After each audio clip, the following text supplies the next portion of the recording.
분이는 거짓말을 할 수 없어.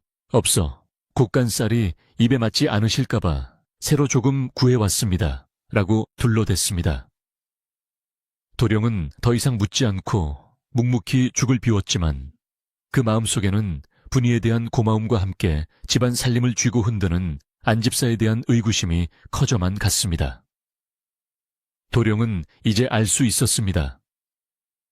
자신이 보지 못하는 어둠 속에서 분이가 홀로 외로운 싸움을 하고 있다는 것을, 그리고 자신을 둘러싼 이 집안이 썩어가고 있다는 것을 말입니다. 밤이 깊어지자 분이는 도령의 발치에 앉아 젖은 버선과 옷을 말리고 있었습니다. 타닥타닥 타오르는 장작불 소리와 함께 바깥바람 소리는 더욱 거세졌습니다. 도령은 잠든 척하고 있었지만 실은 깨어서 분이의 숨소리를 듣고 있었습니다. 그는 결심했습니다. 더 이상 무기력하게 누워만 있지 않겠다고. 내 눈이 보이지 않는다면, 귀로 듣고 내 몸이 움직이지 않는다면 마음으로라도 이 여인을 지켜야겠다고 다짐했습니다. 최참판되게 깊은 밤, 위태로운 촛불 하나가 켜진 방 안에서 두 사람의 운명은 더욱 단단하게 얽혀가고 있었습니다. 다가올 큰 시련 앞에서도 꺼지지 않을 작은 등불처럼 말입니다. 밤이 가장 길다는 동지가 지나고 산골 마을에는 매서운 소환추위가 닥쳐왔습니다. 처마 밑에 매달린 시래기가 꽁꽁 얼어 바스락거릴 정도로 날씨는 혹독했으나 분이의 지극정성 덕분에 도령의 병세는 아주 더디지만 조금씩 차도를 보이고 있었습니다. 열에 들떠 헛소리를 하는 횟수가 줄어들었고 하루 중 깨어있는 시간이 늘어나 맑은 정신으로 앉아있는 때도 생겼습니다. 그러나 분이의 마음 한구석에는 여전히 개운치 않은 의구심이 또아리를 틀고 있었는데 그것은 바로 사랑채에서 안집사가 올려보내는 탕약 때문이었습니다. 안집사는 매번 비싼 약재를 썼다고 생색을 냈지만 그 약을 먹고 나면 도령은 기운을 차리기보다는 오히려 홍곤하게 잠에 취해 늘어지기 일쑤였고 식은땀을 흘리며 괴로워했기 때문입니다. 분이는 의원을 부를 힘도 없고 약재를 감별할 지식도 부족했지만 어릴 적 산에서 나무를 캐며 익힌 감각으로 탕약에서 나는 냄새가 심상치 않음을 느꼈습니다. 좋은 약이라면 응당은은하고 쌉싸름한 향기가 나며 정신을 맑게 해주어야 하는데 안집사가 보낸 약에서는 묘하게 비릿하고 톡 쏘는 역한 냄새가 섞여 있었습니다. 분이는 도령에게 약을 올리기 전 몰래 손가락에 찍어 맛을 보았는데 혀끝이 아려오고 속이 메스꺼운 것이 분명 몸을 보하는 약은 아니라는 확신이 들었습니다. 그녀는 그 길로 약사발을 들고 뒤뜰 구석진 곳으로 가서 마른 풀 위에 쏟아버렸는데 며칠 뒤 그 자리에 있던 풀들이 누렇게 말라 비틀어진 것을 보고는 쏘스라치게 놀라 입을 틀어막았습니다. 이것은 단순한 소홀함이 아니라 도령을 해하려는 무서운 음모가 분명했습니다. 분이는 가슴이 방망이질 쳤지만 섣불리 나섰다가는 오히려 자신이 모함을 당해 쫓겨날 수 있음을 알기에 신중하게 움직이기로 했습니다. 그날 밤 분이는 모두가 잠든 깊은 새벽에 소리 없이 방을 빠져나와 안집사가 기거하는 사랑채 근처와 약을 다리는 헛간 주위를 배회했습니다. 칠흑 같은 어둠 속에서 살을 애는 칼바람이 불었지만 분이는 얇은 옷자락을 여미며 숨을 죽이고 헛간의 문틈 사이로 새어나오는 불빛을 엿보았습니다. 그 안에는 예상대로 안집사와 월심이 머리를 맞대고 앉아 쑥떡공론을 벌이고 있었습니다. 영감님, 약을 그리 많이 썼는데도 아직 숨이 붙어 있다니 저놈의 명이 참으로 질기기도 합니다. 월심이 투덜거리듯 말하자 안집사는 킥킥거리며 비열한 웃음을 흘렸습니다. 서두를 것 없다. 너무 빨리 죽으면 남들 눈에 띄는 법이다. 서서히 기력을 쇠하게 하여 자연스럽게 병사한 것으로 꾸며야 뒤탈이 없는 게야. 이번에 구해온 독초는 색도 없고 냄새도 덜하니 꿀을 좀 더 타서 먹이면 아무도 모를 게다. 안집사가 꺼내든 것은 말린 뿌리 뭉치였는데 그것은 깊은 산속 그늘진 곳에서 자라며 독성이 강해 짐승들도 피한다는 독초였습니다. 분유는 그 끔찍한 대화를 듣고 다리에 힘이 풀려 주저앉을 뻔했지만 이를 악물고 터져나오는 비명을 삼켰습니다. 분이는 도령을 살리기 위해서는 자신이 직접 움직여야 한다는 것을 뼈저리게 깨달았습니다. 다음 날부터 분이는 도령에게 안집사의 약을 먹이는 신용만 하고 몰래 버린 뒤 자신이 직접 구한 약초로 약을 다리기로 결심했습니다. 그러나 안집사가 곳간을 장악하고 있는 상황에서 좋은 약재를 구하는 것은 하늘의 별 따기나 다름없었습니다. 분이는 결국 위험을 무릅쓰고 눈 덮인 겨울산을 오르기로 했습니다. 마을 뒷산은 험하고 짐승이 많아 건장한 장정들도 겨울에는 가기를 꺼리는 곳이었지만 분이에게는 두려움보다 도령을 살려야 한다는 절박함이 앞섰습니다. 그녀는 도령이 잠든 새벽 시간을 틈타 낡은 호미 하나와 망태기를 메고 눈보라 속으로 뛰어들었습니다. 산길은 험난하기 그지없어 발을 디딜 때마다 무릎까지 눈이 빠졌고 날카로운 가시덤불이 분이의 옷과 살을 핥히었습니다. 차가운 바람이 얼굴을 때릴 때마다 살점이 떨어져 나가는 듯한 고통이 밀려왔지만 분이는 멈추지 않고 눈을 헤치며 양지바른 비탈을 찾아 헤맸습니다. 그녀가 찾는 것은 겨울에도 땅속 깊이 뿌리를 내리고 양기를 머금고 있는 야생 도라지와 잔대였습니다. 이들은 독을 풀고 기력을 회복시키는데 탁월한 효능이 있다고 유모에게 얼핏 들은 기억이 있었기 때문입니다. 한나절을 헤맨 끝에 분이는 벼랑 끝 바위 틈에서 말라붙은 줄기를 발견하고는 꽁꽁 언 땅을 호미로 찍어가며 조심스럽게 뿌리를 캐내기 시작했습니다. 언 땅은 쇠처럼 단단해 호미날이 튀어오르기 일쑤였고 분이의 손바닥은 금세 찢어져 피가 맺혔습니다.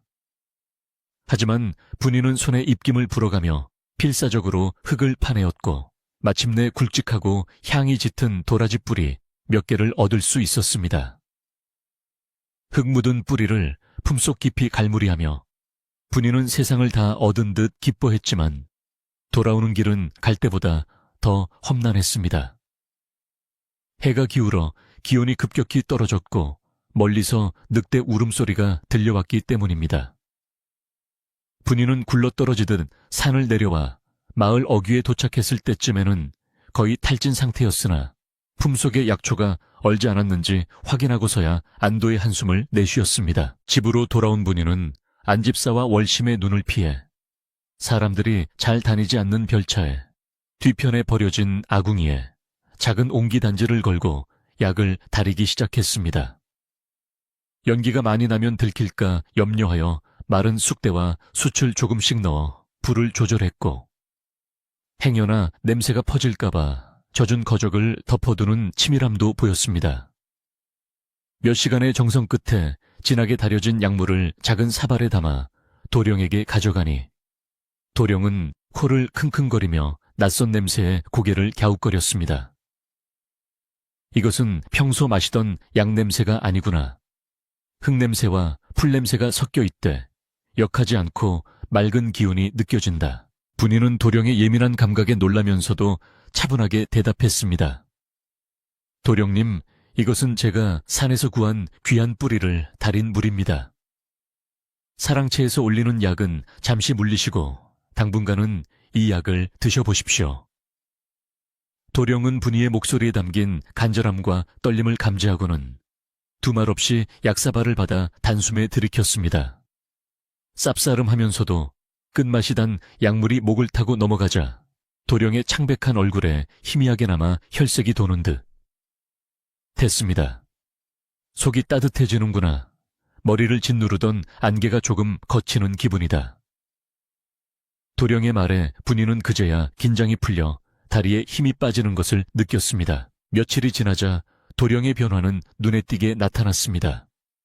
하루 종일 누워만 있던 도령이 스스로 일어나 앉아 벽에 기대어 있는 시간이 늘어났고 쇳소리가 나던 목소리에도 힘이 실리기 시작했습니다. 무엇보다 눈의 초점은 여전히 없었지만 귀와 코의 감각이 무서울 정도로 예민해져 집안에서 일어나는 작은 소리나 냄새도 놓치지 않게 되었습니다. 어느 날은 마당을 지나가는 발자국 소리만 듣고도 저것은 안집사의 발소리인데 보폭이 급하고 뒤꿈치를 끄는 것을 보니 무언가 숨기고 도망가는 꼴이구나. 라고 중얼거려 분이를 놀라게 했습니다. 도령은 이제 어둠 속에서 자신만의 눈을 뜨고 있었던 것입니다. 한편 안집사와 월심은 도령이 죽기는커녕 점점 살아나는 기미를 보이자 당혹감을 감추지 못했습니다. 안집사는 월심을 불러 분명 독초를 섞었는데 어찌하여 안색이 좋아진단 말이냐. 네가 약을 제대로 다리지 않은 것 아니냐 라고 닥달했고 월심은 억울해하며 시키는 대로 다 했습니다. 분명 저 머슴년이 딴짓을 하는 게 틀림없습니다. 며칠 전 새벽에 산 쪽에서 내려오는 꼴을 본 사람도 있다고 합니다. 라고 고해 바쳤습니다. 안집사의 눈초리가 매섭게 변했습니다. 산에 다녀왔다고 그렇다면 그년이 약을 바꿔치기 하고 있다는 뜻이로구나. 이대로 두었다가는 우리 목이 달아날 판이다. 안집사는 이제 분이를 단순히 괴롭히는 것을 넘어 아예 집안에서 쫓아내고 매장해버릴 계획을 세웠습니다.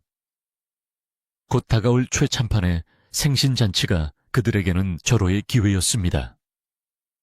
많은 손님이 오가는 어수선한 틈을 타서 분이에게 도둑 누명을 씌우고 멍석마리를 하여 내쫓으면 도령도 손을 쓸 수 없을 것이라는 계산이었습니다. 안집사는 곳간 깊숙한 곳에서 최참판이 아끼는 옥으로 만든 벼루와 은수저 한 벌을 꺼내 월심에게 건네주며 은밀한 지시를 내렸습니다. 이것을 그년의 방안이 도령방의 그년 진보다리 속에 몰래 숨겨두거라. 잔칫날 아침에 이것이 없어졌다고 소란을 피울 것이다. 월심은 회심의 미소를 지으며 물건을 받아들고 기회를 엿보았습니다. 분이가 물을 기르러 잠시 자리를 비운 사이 월심은 고양이처럼 살금살금 별채로 숨어들었습니다. 도령이 방 안에 있었지만 앞을 못 보니 상관없다고 생각한 것입니다.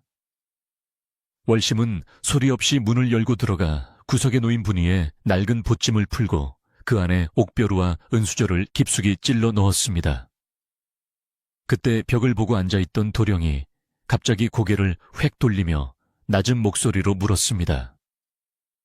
거기 누구냐? 쥐새끼처럼 들어와서 무엇을 부스럭거리느냐?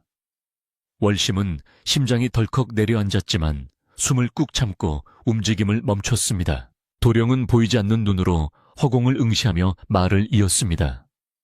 분이가 아니구나. 분이의 발소리는 꽃잎이 떨어지듯 가벼운데 너는 발소리에 탐욕이 묻어 쿵쿵거리는구나. 월심이냐? 자신의 이름을 정확히 맞추자 월심은 공포에 질려 식은땀이 흘렀습니다. 그녀는 대답도 하지 못하고 허둥지둥 뒷걸음질쳐 도망치듯 방을 빠져나갔습니다. 도령은 닫힌 문을 향해 미간을 찌푸리며 생각에 잠겼습니다. 방금 전 들린 옷자락 스치는 소리와 달그락거리는 금소금, 그리고 월심 특유의 값싼 분 냄새가 방 안에 남겨진 것을 통해 도령은 누군가 함정을 파고 갔음을 직감했습니다. 분이가 물동이를 이고 돌아왔을 때 도령의 표정은 그 어느 때보다 심각했습니다. 분이가 물을 내려놓자마자 도령은 손짓으로 분이를 가까이 불렀습니다. 분이 이리 가까이 오너라. 내 말을 잘 들어야 한다. 도령은 분이의 손을 잡고 아주 작은 목소리로 속삭였습니다. 방금 월심이가 다녀갔다. 내 눈을 속일 수 있다고 생각했겠지만 내 귀와 코는 속이지 못했다. 네 진보다리에 무언가 넣고 나갔으니 지금 당장 확인해보거라.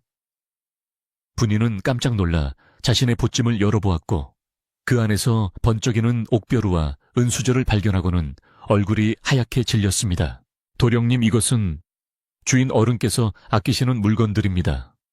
어찌하여 이것이 제 짐 속에... 분이는 손이 떨려 말을 잇지 못했습니다.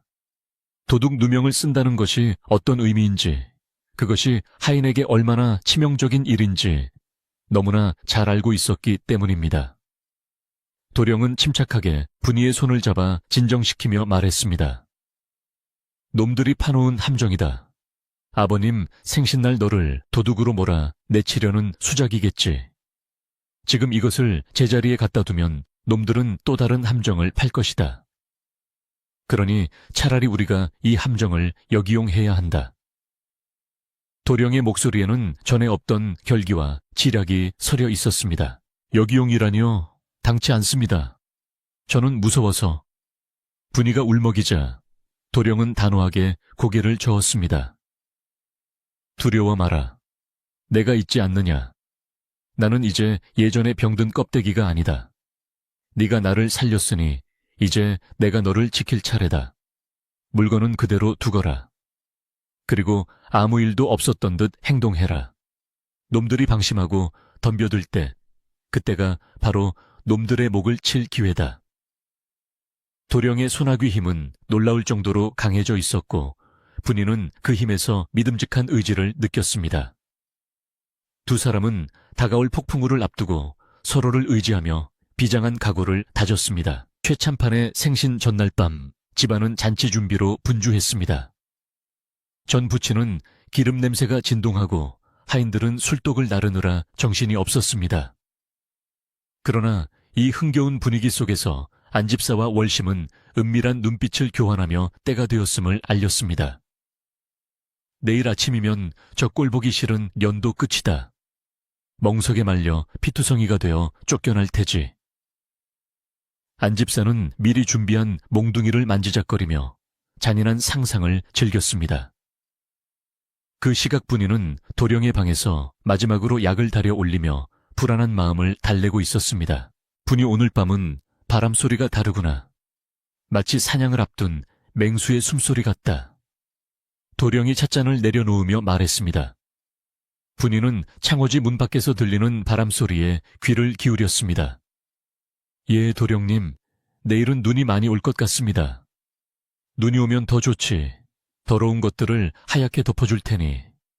너는 내일 아침 그들이 너를 잡으러 올 때 절대 당황하거나 비굴하게 굴지 마라. 그저 내 곁에 서서 나를 믿고 기다리면 된다. 도령의 말은 분이에게 천군만마와 같은 힘이 되었습니다. 밤이 깊어 사위가 고요해지자 최참판댁의 지붕 위로 하얀 눈송이가 하나둘 떨어지기 시작했습니다. 그것은 내일 있을 큰 소동을 예고하는 서막과도 같았습니다. 안집사의 탐욕과 월심의 질투, 그리고 분이의 헌신과 도령의 각성이 한데 얽혀 폭발할 순간이 다가오고 있었습니다. 약탕기 속에서 보글보글 끓어오르는 약물처럼 이 집안에 숨겨진 진실도 이제 뚜껑을 열고 끓어 넘칠 준비를 마쳤습니다. 과연 내일 아침 멍석 위에 눕게 될 사람은 누구일까요? 어둠 속에 핀 꽃 같은 분이의 운명은 이제 가장 큰 고비를 맞이하고 있었습니다. 최참판의 60번째 생일잔치가 열리는 날, 아침 밤새 내린 한방눈이 온 세상을 하얗게 덮어 마을은 마치 은가루를 뿌려놓은 듯 눈부시게 빛나고 있었습니다. 아침 일찍부터 잔치를 준비하는 하인들의 발걸음이 분주하게 오갔고 솥뚜껑을 여닫는 소리와 그릇 부딪히는 소리가 담장 밖까지 흘러나와 마을 전체가 들썩거리는 듯 했습니다. 고소한 기름 냄새와 떡지는 냄새가 진동하는 가운데 사랑채 대청마루에는 병풍이 둘러쳐지고 마을 유지들과 먼 친척들이 하나둘 모여들어 덕담을 주고받으며 분위기가 무르익어가고 있었습니다. 최참판은 새 의관을 정제하고 손님들을 맞이하면서도 마음 한구석에는 병석에 누워 이 경사를 함께하지 못하는 아들 생각에 씁쓸한 미소를 감추지 못했습니다. 그러나 이 흥겨운 잔치 분위기에 찬물을 끼얹는 고함 소리가 사랑채 안쪽에서 터져 나왔으니 바로 안집사의 목소리였습니다. 그는 짐짓 당황하고 분한 표정을 연기하며 최참판 앞으로 달려나와 털썩 무릎을 꿇었습니다. 날이 큰일 났습니다. 오늘 잔치에 쓰려고 꺼내두었던 귀한 옥벼루와 은수저 한 벌이 감쪽같이 사라졌습니다. 제가 잠시 한눈을 판 사이에 도둑이 든 것이 분명합니다. 안집사의 호들갑에 좌중은 순식간에 조용해졌고 즐겁던 잔치판은 얼음물을 끼얹은 듯 싸늘하게 식어버렸습니다. 최참판은 미간을 찌푸리며 이 좋은 날에 무슨 망발이냐, 집안 단속을 어찌하였기에 도둑이 든단 말이냐 하고 호통을 쳤지만 안집사는 억울하다는 듯 바닥에 머리를 찌우며 연기를 계속했습니다. 안 집사는 눈물을 찍어내는 신용을 하며 은밀한 목소리로 말을 이었습니다. 날이 외부인의 소행은 아닌 듯 합니다. 대문은 굳게 닫혀 있었고 개도 짖지 않았으니 분명 집안 사정을 잘 아는 내부인의 소행일 것입니다. 하인들의 거처를 샅샅이 뒤져 범인을 색출해야 합니다. 최 참판은 잔치 분위기를 망친 것에 화가 났지만 집안의 기강을 바로잡기 위해 고개를 끄덕였습니다. 안 집사는 기다렸다는 듯이 미리 포섭해둔 건장한 머슴들을 데리고 하인들의 방을 뒤지기 시작했습니다. 그들은 보여주기식으로 몇몇 하인들의 방을 뒤지는 척하다가 곧장 분이가 머무는 별차에 도령의 방 옆 작은 쪽방으로 향했습니다. 마치 범인이 그곳에 있다는 것을 이미 알고 있다는 듯 거침없는 발걸음이었습니다. 분이는 부엌에서 잔치 음식을 돕다가 영문도 모른 채 안집사 일행에게 이끌려 별차의 마당으로 끌려왔습니다. 월심은 팔짱을 끼고 회심의 미소를 지으며 그 광경을 지켜보고 있었고 안집사는 하인들에게 분이의 진보다리를 마당에 쏟아부으라고 소리쳤습니다. 분이의 낡은 옷가지와 버선들이 눈 덮인 마당에 나뒹굴었고 그 속에서 안집사가 미리 숨겨두었던 옥벼루와 은수저가 다그락 소리를 내며 떨어졌습니다. 그 순간 구경하던 하인들과 손님들 사이에서 어머 세상에 저 착한 얼굴을 하고 도둑질이라니 하는 탄식과 비난의 목소리가 터져나왔습니다. 모든 증거가 분이를 범인으로 지목하고 있었습니다. 안집사는 득이양양한 표정으로 분이의 머리채를 잡고 흔들며 소리쳤습니다. 이 앙큼한 년 주인집 은혜를 원수로 갚다니 네가 감히 도령님 수발을 든답시고 들어와서 도둑질을 일삼았구나. 이 물건들이 왜 네 짐 속에 들어있는지 바른대로 말하지 못할까. 분이는 무릎을 꿇고 앉아 고개를 저으며 저는 모르는 일입니다. 억울합니다 나리. 저는 결코 손을 대지 않았습니다. 라고 호소했지만 흥분한 사람들의 귀에는 변명으로 들릴 뿐이었습니다. 최 참판마저 실망과 분노가 뒤섞인 눈빛으로 분이를 내려다보며 내 너를 믿고 아들을 맡겼거늘 어찌 이런 짓을 저질렀느냐 라며 혀를 찼습니다. 안집사는 이때다 싶어 최 참판에게 고했습니다. 날이 이런 배은망덕한 년은 당장 멍석마리를 하여 다리를 부러뜨린 뒤 쫓아내야 합니다. 그래야 다시는 이런 일이 없을 것입니다. 안집사의 선동에 몇몇 하인들이 멍석과 몽둥이를 들고 나왔고 분이는 공포에 질려 몸을 떨었습니다. 눈 덮인 차가운 바닥의 냉기가 무릎을 타고 올라와 심장까지 얼어붙게 만들었지만 그녀는 도망칠 곳도 숨을 곳도 없었습니다. 오직 별채에 굳게 닫힌 방문만을 바라보며 도령이 무사하기만을 마음속으로 빌 뿐이었습니다. 몽둥이가 허공을 가르며 분이를 향해 내려쳐지려는 찰나 별채의 방문이 거칠게 열리며 천둥 같은 호통소리가 울려 퍼졌습니다. 매엄쳐라. 누구 마음대로 내 사람에게 손을 대느냐. 그 목소리는 병약하여 기어들어가던 예전의 목소리가 아니었습니다. 뱃속 깊은 곳에서 끓어오르는 사자의 포효와도 같은 웅장한 울림이 마당을 가득 메웠습니다. 모두의 시선이 일제히 별차의 마루로 쏠렸고 그곳에는 도령이 지팡이를 짚고 꼿꼿하게 서 있었습니다. 창백하지만 기품 있는 얼굴. 비록 눈에 초점은 없으나 서슬 퍼런 기운을 뿜어내는 도령의 모습에 몽둥이를 들었던 하인들은 주춤거리며 뒤로 물러섰습니다. 도령은 분이의 부축도 없이 스스로 마루를 내려와 눈 덮인 마당 한가운데로 걸어 나왔습니다. 그 위태롭지만 당당한 걸음걸이에 장내는 숨소리 하나 들리지 않을 만큼 고요해졌습니다. 도령은 분이가 무릎 꿇고 있는 곳까지 걸어와 그녀의 어깨를 감싸 안아 일으켜 세웠습니다. 그리고는 보이지 않는 눈으로 안집사가 있는 쪽을 정확히 노려보며 입을 열었습니다. 아버님, 그리고 마을 어르신들, 제 눈이 멀었다 하여 이 집안의 진실까지 보지 못하는 것은 아닙니다.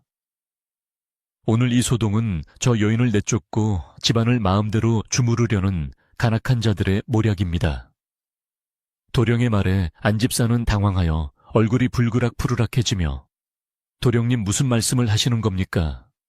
증거가 이렇게 명백한데 저 계집을 감싸시다니요. 병환 중에 판단이 흐려지신 듯합니다.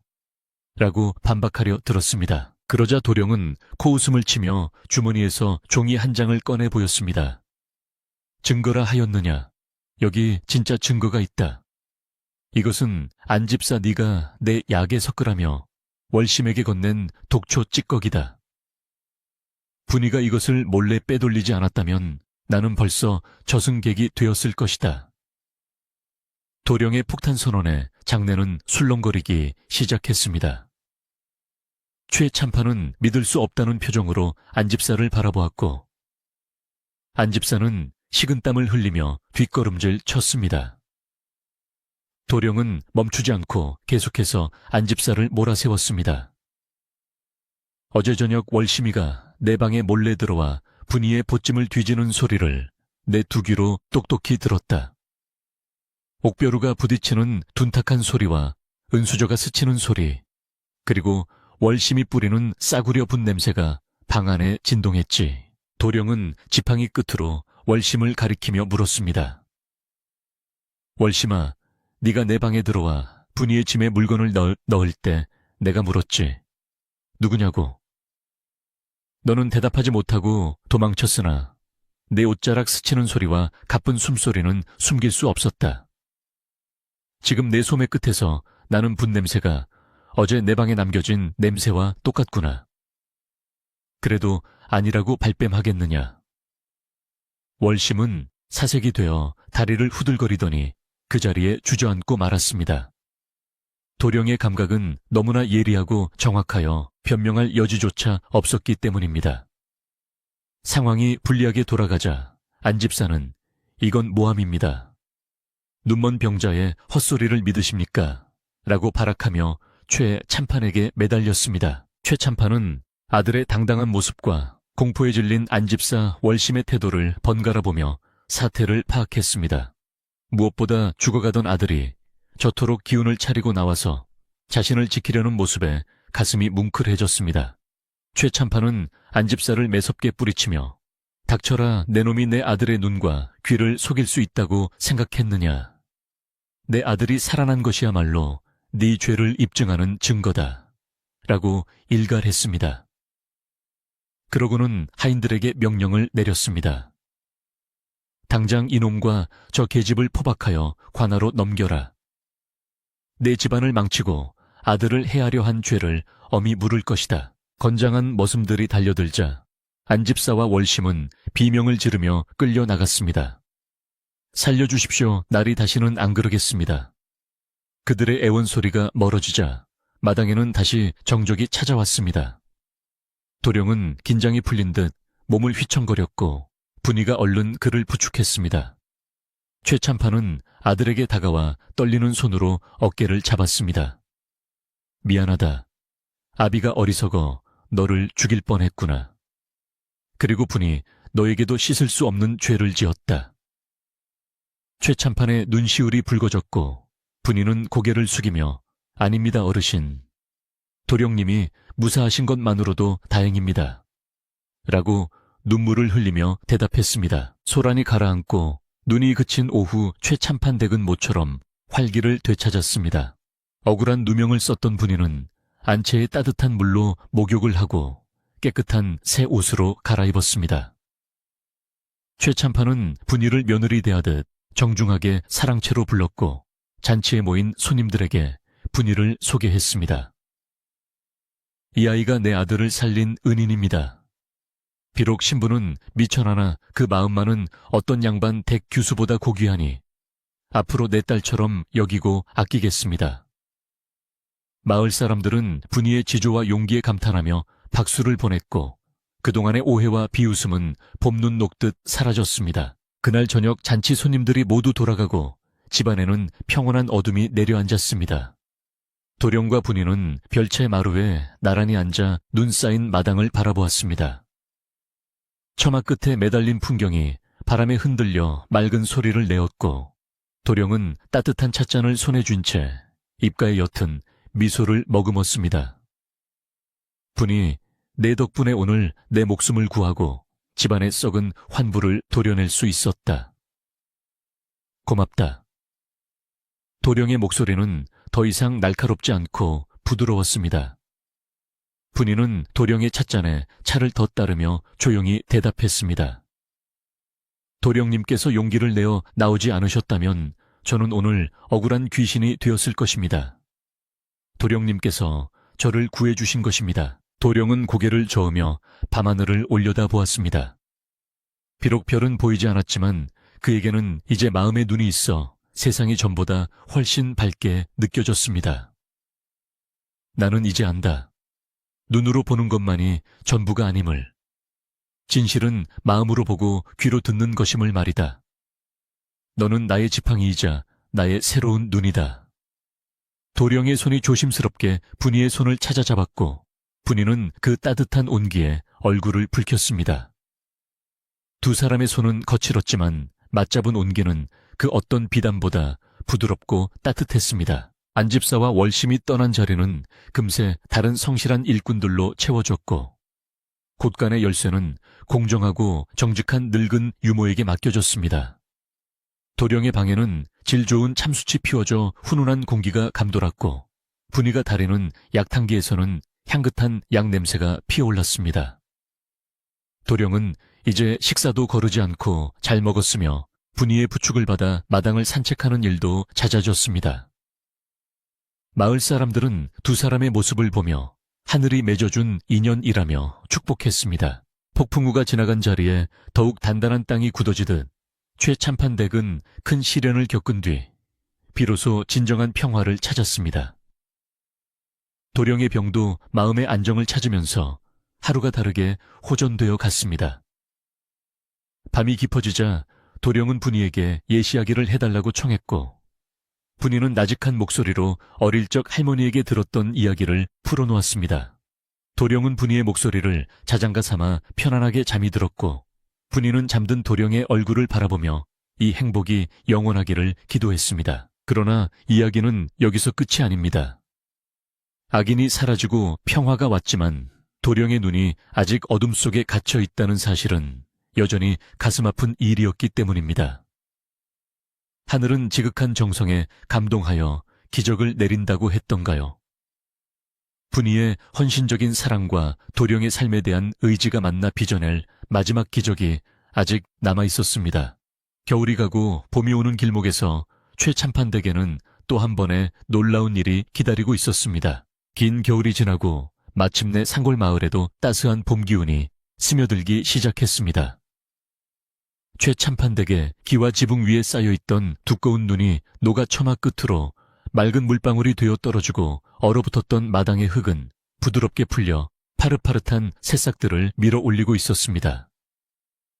분이의 지극정성 덕분에 도령의 몸은 몰라보게 건강해져서 이제는 지팡이 없이도 분이의 손을 잡고 안뜰을 거닐 수 있을 정도가 되었습니다. 비록 두 눈은 여전히 어둠 속에 갇혀 있었지만 도령의 얼굴에서는 예전의 그늘과 도끼가 완전히 사라지고 봄 햇살 같은 온화함과 평온함만이 감돌았습니다. 집안 사람들도 이제는 분이를 작은 마님이라 부르며 깍듯이 대우했고 최참판댁에는 웃음소리가 끊이지 않아 마치 죽었던 고목에 다시 꽃이 피는 듯 했습니다. 도령은 이제 방 안에만 틀어박혀 있지 않고 날이 좋으면 분이와 함께 뒤뜰 정지에 앉아 자연의 소리를 즐겼습니다. 분이 오늘은 바람에서 매화 향기가 나는구나. 저쪽 담장 밑에 홍매화가 피었느냐. 도령이 코를 벌름거리며 물으면 분이는 환하게 웃으며 예, 도령님, 어찌 그리 잘 아십니까? 오늘 아침에 막 꽃망울을 터뜨렸습니다. 라고 대답하며 도령의 손을 이끌어 꽃잎을 만져보게 했습니다. 도령은 손끝으로 전해지는 꽃잎의 보드라운 감촉을 느끼며 세상의 아름다움을 마음으로 그려나갔습니다. 분이는 도령의 눈이 되어 세상의 모든 색깔과 모양을 다정한 목소리로 설명해 주었고 도령은 그 설명을 통해 잃어버린 세상을 다시 하나씩 되찾아가고 있었습니다. 어느 화창한 봄날 분이는 도령을 모시고 마을 뒷산에 있는 작은 암자로 불공을 들이러 갔습니다. 산길이 험하지는 않았으나 혹시나 도령이 넘어질까봐 분이는 한순간도 도령의 손을 놓지 않았고 도령 역시 분이의 손을 생명줄처럼 꼭 잡고 걸음을 옮겼습니다. 암제에 도착하여 부처님 앞에 엎드린 분이는 마음속으로 간절히 기도했습니다. 부처님, 제 눈을 가져가셔도 좋으니 부디 도령님이 다시 한번 세상을 볼 수 있게 해주십시오. 저분의 맑은 눈동자에 다시 빛이 깃들게 해주십시오. 분이의 기도는 맹목적인 희생이 아니라 사랑하는 이를 위한 순수한 염원이었습니다.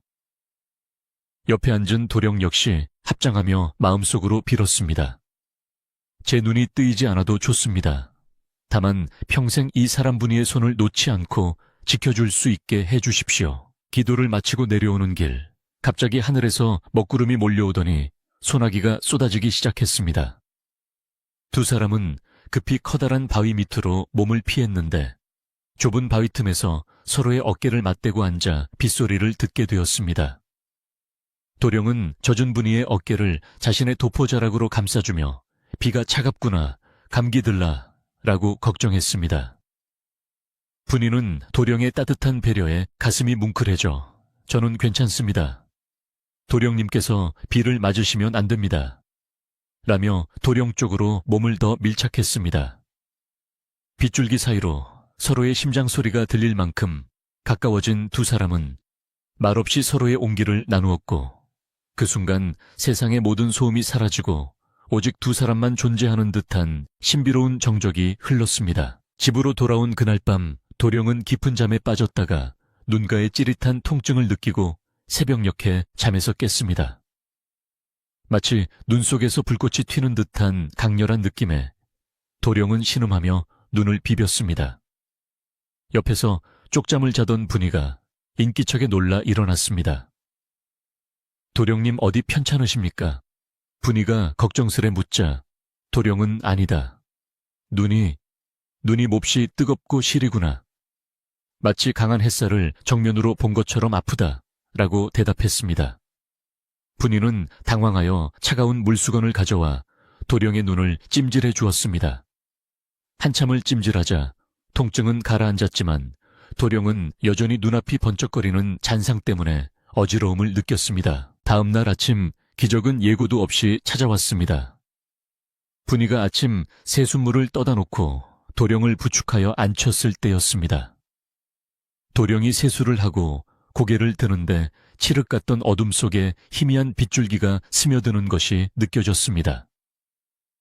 처음에는 그저 환상이라 생각하여 고개를 저었지만 빛은 사라지지 않고 점점 더 뚜렷한 형상을 만들어내기 시작했습니다.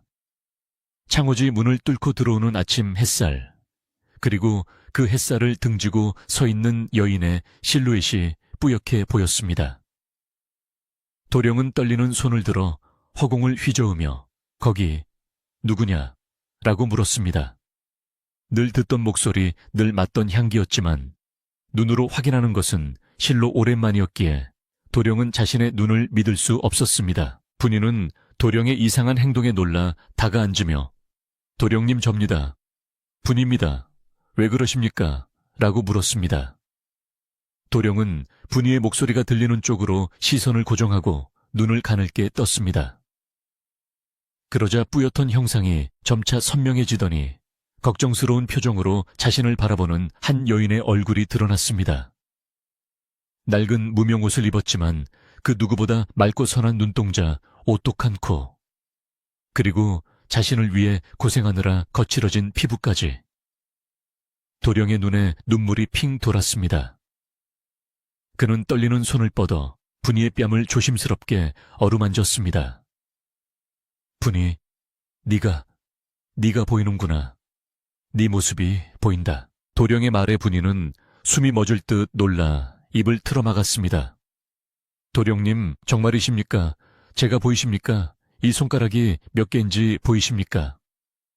분이가 떨리는 손으로 도령의 눈앞에 손가락을 펴 보이자 도령은 울먹이며 대답했습니다.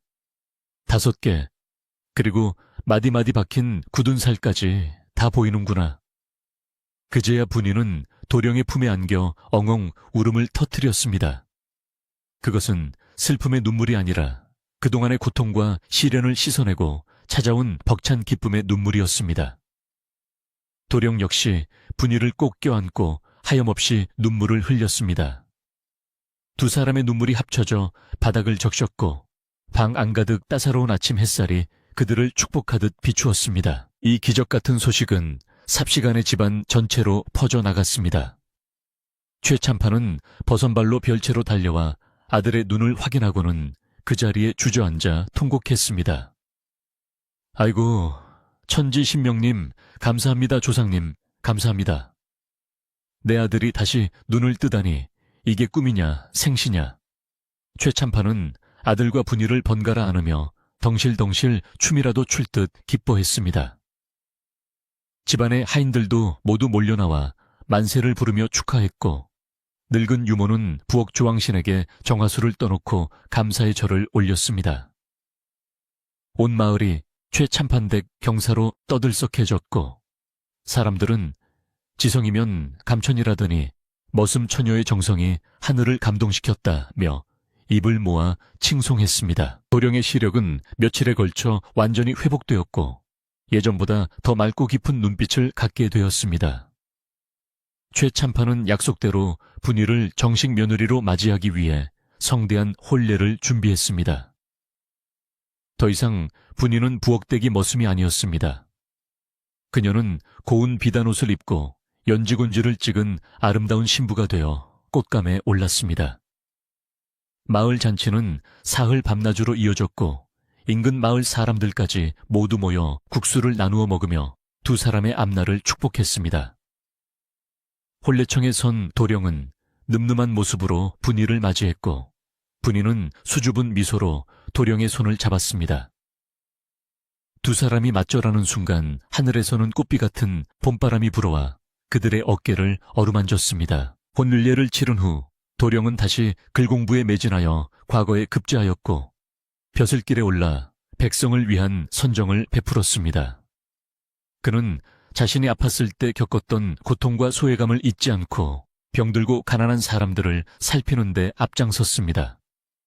분이 역시 안방마님이 되어서도 거만해지지 않고 늘 낮은 자세로 집안 식솔들과 마을 사람들을 돌보았습니다. 흉년이 들면 곡간을 열어 굶주리는 이가 없게 하였고 억울한 일을 당한 사람이 있으면 남편에게 고하여 바로잡게 했습니다.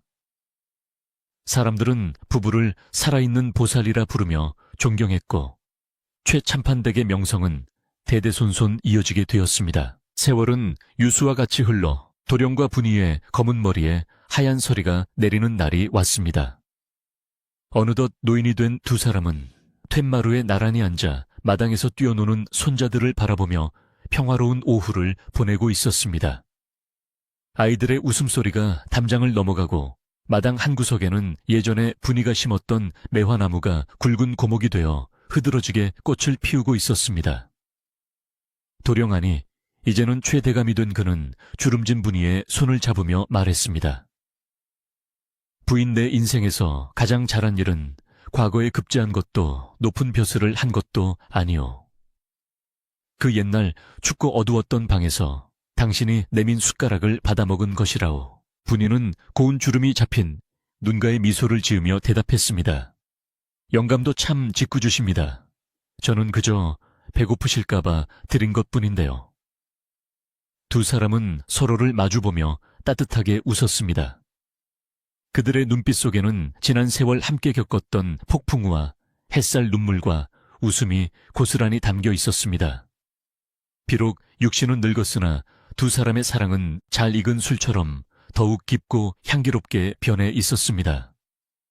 해가 뉘엿뉘엿 저물어가고 저녁밥 짓는 연기가 모락모락 피어오르는 마을의 풍경은 평화롭기 그지없었습니다. 최대감은 지팡이를 짚고 일어나 마당으로 내려가 떨어진 매화 꽃잎 하나를 주어 분이의 머리에 꽂아 주었습니다. 내 눈에는 당신이 여전히 18 꽃다운 분이로 보인다오. 아니, 그때보다 지금이 더 아름답소.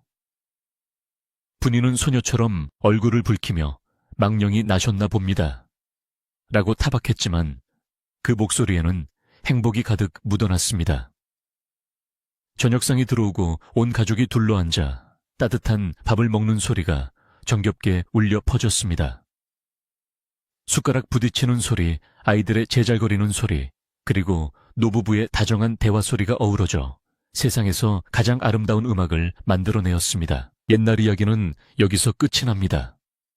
병든 맹인을 선택하여 기적 같은 운명을 만들어낸 머슴 처녀분이의 이야기는 우리에게 진정한 사랑은 조건 없이 주는 것이며 그 사랑이 닿으면 다친 눈도 뜨게 하고 얼어붙은 땅에도 꽃을 피운다는 것을 보여줍니다. 오늘 밤 여러분의 마음속에도 분이의 따뜻한 정성과 도령의 굳은 의지가 작은 등불처럼 켜지기를 바랍니다. 세상이 춥고 험하더라도 서로를 믿고 아끼는 마음만 있다면 언젠가는 반드시 봄날의 햇살 같은 기적이 찾아올 것입니다. 이제 밤이 깊었습니다. 창밖에는 바람이 자고 별들이 총총히 떠 여러분의 꿈길을 지키고 있습니다. 오늘 하루 고단했던 몸과 마음을 편안한 이불 속에 묻고 분이와 도령이 살고 있는 그 따뜻하고 평화로운 기와집 마당으로 꿈 여행을 떠나보시는 건 어떨까요? 근심 걱정은 모두 저 문 밖 어둠 속에 놓아두시고 부디 따뜻하고 행복한 꿈 꾸시길 바랍니다.